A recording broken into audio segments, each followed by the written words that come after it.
Para a posse de arma, a aquisição e registro de uma arma, o Estatuto do Desarmamento estabeleceu critérios objetivos. Eles estão listados no artigo 4º do Estatuto do Desarmamento e que, em essência, se referem à comprovação de idoneidade pela apresentação de diversas certidões negativas de todos os âmbitos da justiça, da aptidão técnica, da capacitação psicológica para o manuseio de armas, pela comprovação de ter uma fonte lícita de receita, ou seja, ter uma ocupação lícita, de ter residência fixa. E a esses requisitos se soma a declaração de efetiva necessidade. Nós já vimos aqui que declaração de efetiva necessidade é tecnicamente correspondente a um documento que o indivíduo firma e assume a responsabilidade por aquilo que declarou. Ele informa que necessita da arma para a sua defesa e assume a responsabilidade por isso. Isso é o que está no Estatuto do Desarmamento para a posse de arma. Mas o que é, então, que representa tanto obstáculo a que o indivíduo consiga, de fato, comprar uma arma e mantê-la dentro de sua residência para se defender ou no seu local de trabalho? É o Decreto 5.123 de 2004, ou seja, a norma regulamentar do Estatuto do Desarmamento. Porque, enquanto o Estatuto previu requisitos que são objetivos, lá no artigo 4º, o Decreto 5.123 transformou essa declaração de efetiva necessidade em comprovação de efetiva necessidade. E o fez através do artigo 12, que, em um dos seus parágrafos, concedeu ao delegado de Polícia Federal a possibilidade de analisar a declaração firmada pelo interessado e se convencer ou não do seu teor. Ou seja, cabe ao delegado entender se aquele indivíduo que está postulando a aquisição de uma arma tem ou não tem efetiva necessidade. Isso não está previsto no Estatuto do Desarmamento, não está previsto em lei, está previsto no artigo 12, parágrafo 1º do Decreto 5.123. Vamos ver a redação desse dispositivo. Parágrafo 1º. A declaração de que trata o inciso 1º do caput deverá explicitar os fatos e circunstâncias justificadoras do pedido que serão examinados pela Polícia Federal segundo as orientações a serem expedidas pelo Ministério da Justiça. Essas orientações estão na Instrução Normativa 23 de 2005, que ainda conferem ao delegado o poder de exigir documentos para comprovar a efetiva necessidade. Ou seja, aquela declaração foi transformada em uma necessidade de se comprovar a efetiva necessidade. E uma comprovação que é dirigida ao delegado e cabe a ele se convencer ou não daquilo. Isso foi feito por decreto. Isso não está em lei. Portanto, quanto à posse de arma, a questão que vem sendo utilizada para impedir o acesso do cidadão às armas de fogo, que é justamente a efetiva necessidade, pode ser completamente resolvida pelo presidente da República. Fala pessoal, tudo bem? Não sei se vocês viram a trágica notícia da queda do avião em Cuba, que gerou muitas mortes e, misteriosamente, 3 mulheres sobreviveram.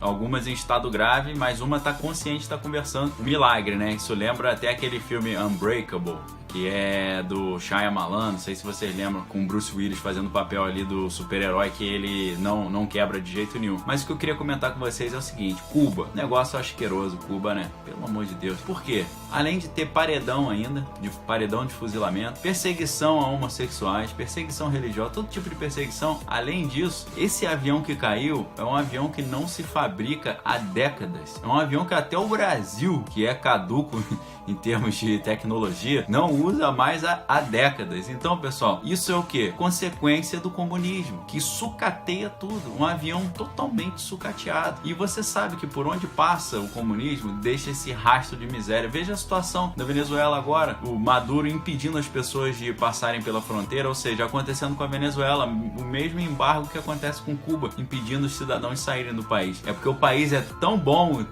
que se não impedissem de sair, não teria mais ninguém lá. Quero saber a sua opinião sobre isso, tá? Deixe sua opinião nos comentários, se inscreva no canal, examine todas as coisas, retenha o que é bom. Um grande abraço, valeu!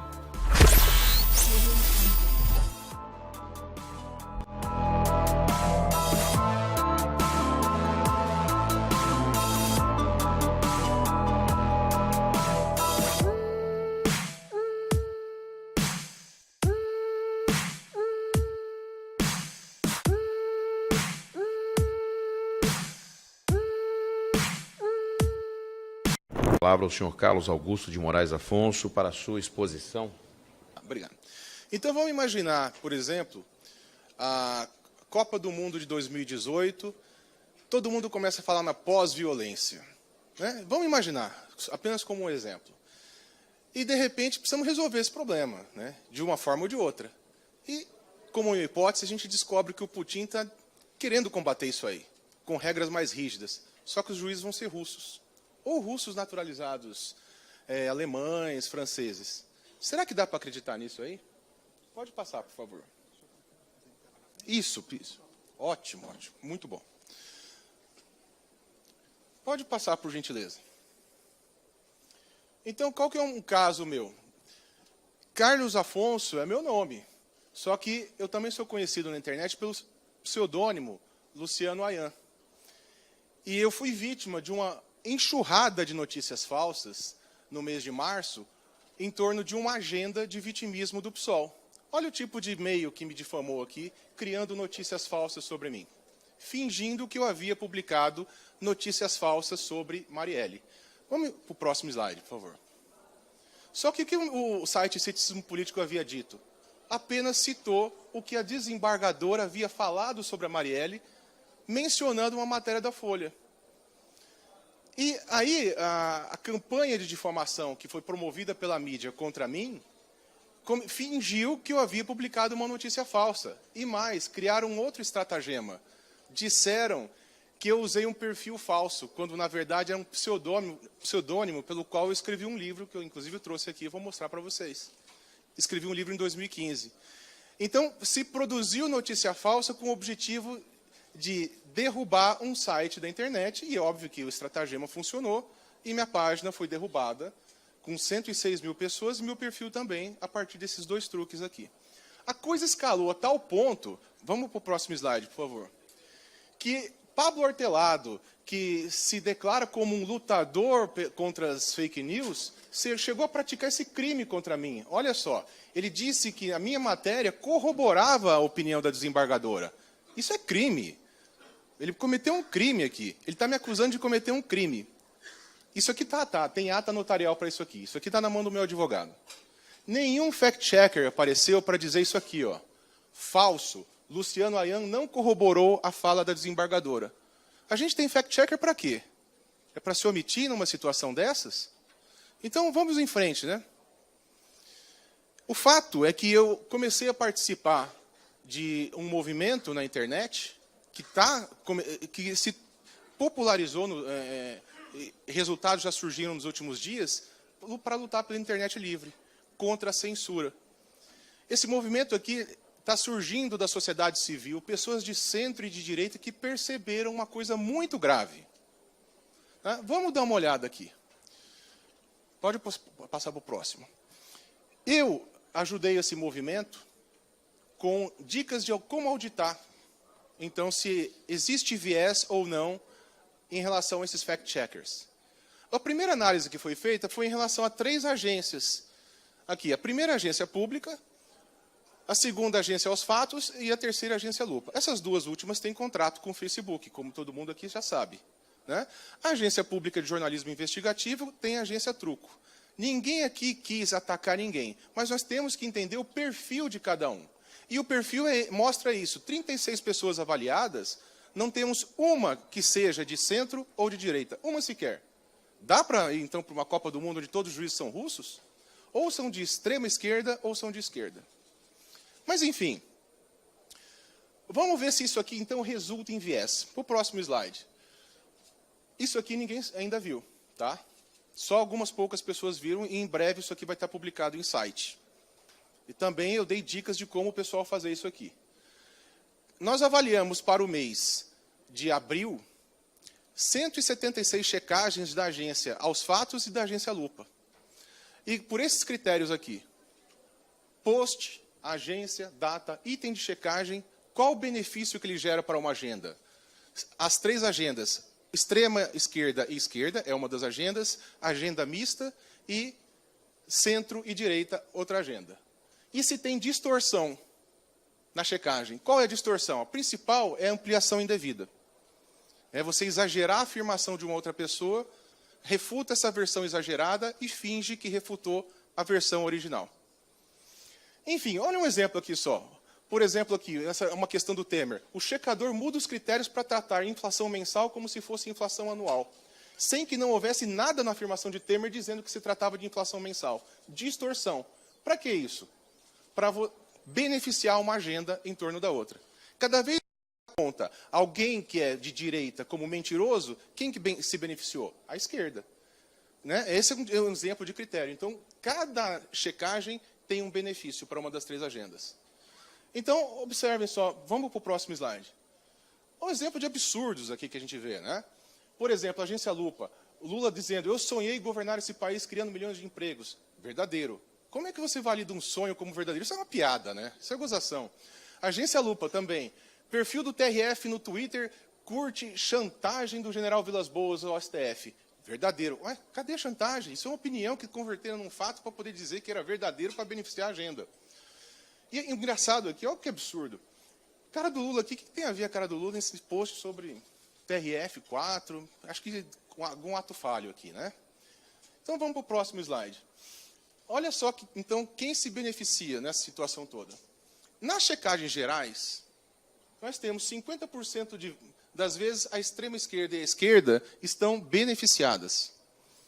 Em 24% das vezes, centro e direita. Para essas agências aqui, para esses perfis, o que é centro e direita? Álvaro Dias, Michel Temer, Rodrigo Maia, qualquer um ali, para eles, Jair Bolsonaro, para eles aqui, né, é centro e direita. E extrema esquerda é PSOL, PT. E isso aqui, 26% é agenda mista. Para o centro, 76 itens. Agora, olha só que coisa curiosa. Se a gente eliminar da análise os itens sem distorção, olha como que é curioso. É parelho. Porque isso é o ser humano. Ele mente, assim, distorce, informações, pode falhar de uma maneira isonômica. Agora, observe se a gente se filtrar só os 62 itens com distorção. Aqui a extrema esquerda e a esquerda, nossa, nadam de braçada, 79%. Quer dizer, é a festa. Fica claro que os elementos de distorção são inseridos para beneficiar uma agenda. Ninguém está dizendo aqui que é safado, não é isso. Mas é o viés do ser humano. É por isso que a gente não coloca um corintiano para apitar a final do jogo onde o Corinthians está disputando. Coloca um juiz que torce para o Santos, pelo menos. Esse é o viés do ser humano. Esta análise aqui é o primeiro dos métodos de auditoria que nós estamos utilizando para checar os chegadores. Esse resultado é assustador, 162 itens. Para fazer essas distorções, são estratagemas que se utiliza como ampliação indevida, coisas desse tipo. Vai vir uma outra análise que já estamos sabendo, que é a análise de omissão, que é simplesmente surge uma notícia falsa de um grande meio como Globo, Estadão, ou meio tipo Brasil 247, e ela é como se não tivesse existido, ninguém quer checar isso aqui. E olha só, recentemente a Ana Amélia foi acusada de ter confundido Al Jazeera com Al-Qaeda. Qual checador, qual dessas organizações de fact-checker foi proteger a Ana Amélia? Não tem interesse. Aí é omissão. A omissão tem um papel poderoso. Aguardem que novos relatórios aí vão surgir em breve. E, enfim, podemos ir para frente. O que a gente só pede, então? Tem 40 segundos. Obviamente, o sistema de fact-checking está sob suspeita. Isso é muito claro. Precisamos de transparência nesse tratamento, então, de todas as informações. Nós queremos saber, passo por passo, o que está acontecendo.